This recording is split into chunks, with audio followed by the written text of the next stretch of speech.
Mr. President, there were over 1,000 security men at the airport. How could a single assassin penetrate the tightest security that's ever been deployed? The protection of a public figure against a determined killer who is prepared to die in the attempt at assassination will always be one of the most difficult, if not impossible, tasks of security men in the world. Mr. President, if I may, what was the motive of the assassin? We have no idea. Probably a plain communist rub-out. Why the communists, Mr. President? To create chaos and then take advantage of the situation. We were aware of these plots. As you know, we asked Senator Aquino to delay his return. I would caution all of you not to make dangerous assumptions. We will unravel this tragedy. I assure you that.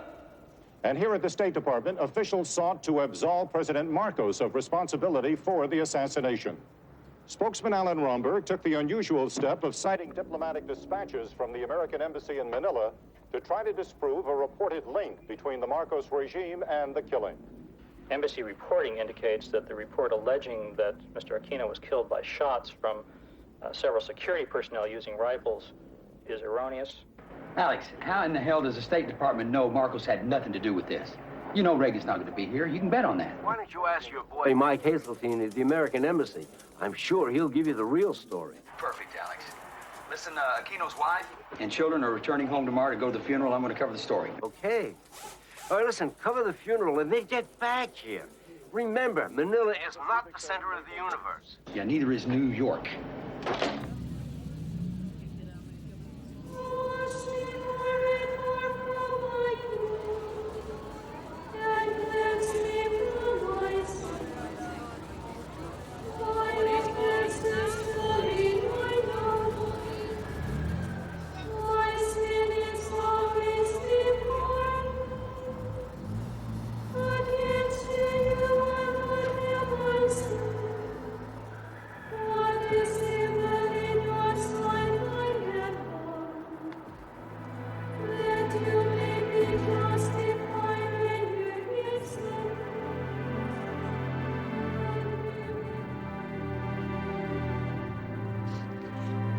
There's a line out there that stretches for miles, my love.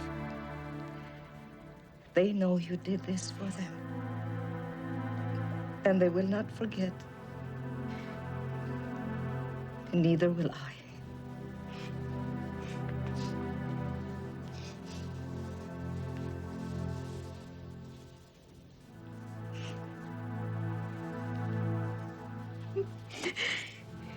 We will not rest until the men who ordered your father's murder have paid for the crime.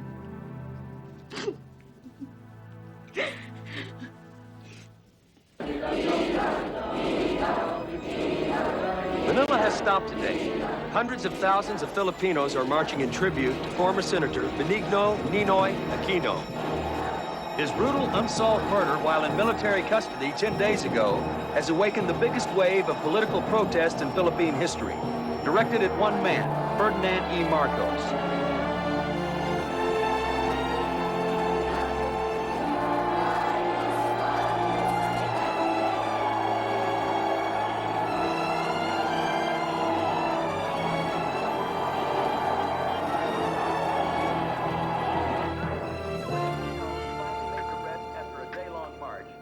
President and Mrs. Marcos will be sitting down to dinner.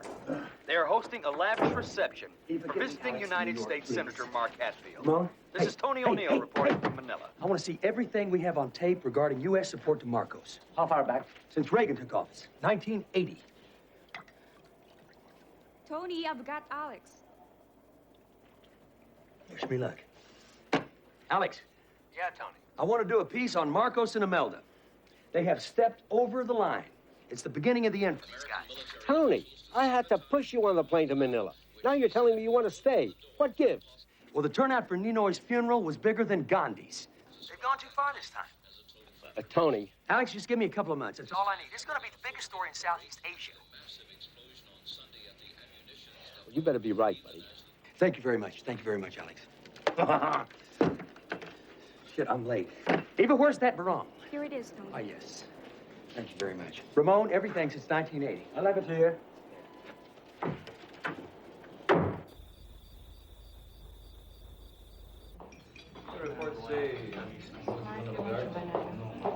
Yeah, sure, you know, you can talk this thing to death, but we'll never find out what really happened, you know?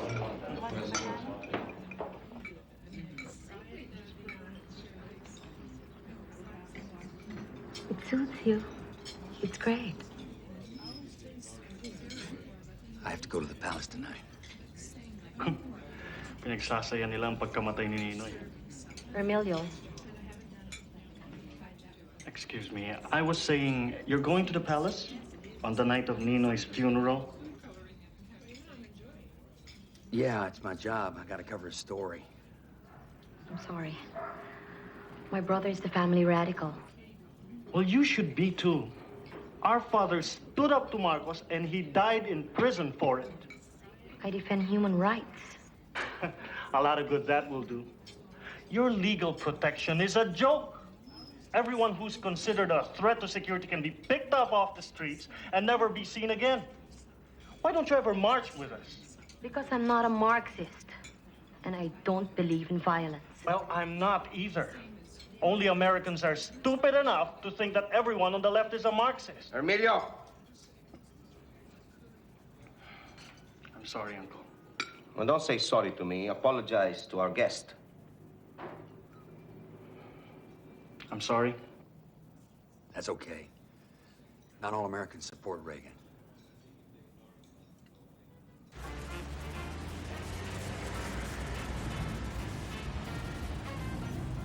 Tony O'Neill, World Broadcast News. Nice to see you. Understand? Senator Hatfield? Mrs. Hatfield? Mr. O'Neill, Mrs. Marcos? where is your beautiful young friend this evening? She has a headache. Quite a few of our guests had headaches tonight. These are anxious times, Mrs. Marcos. Evening?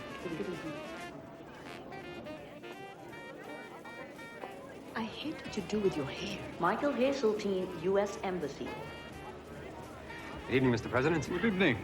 I am very disappointed. The American ambassador cannot be with us tonight. He sends his sincere apologies, sir. Senator?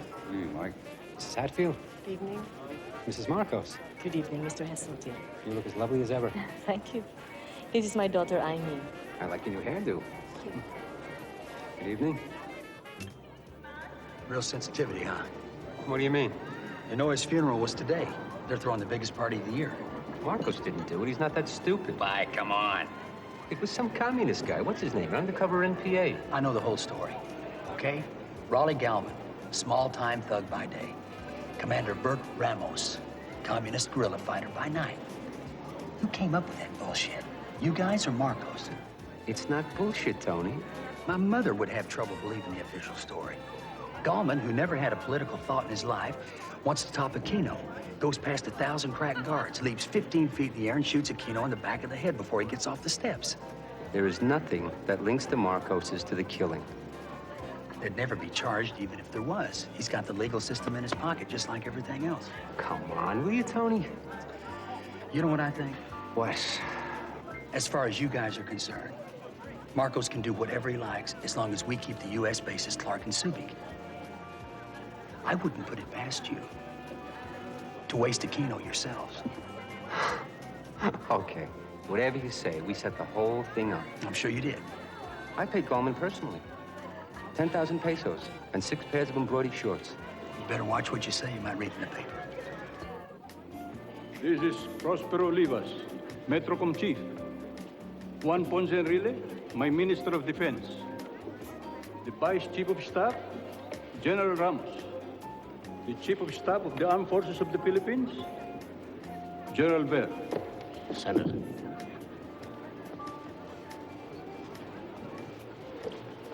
We embrace you, we salute you, we thank you for coming here and helping us during those dark days of World War II. All these fellows fought with us. Love is the most potent force in the world.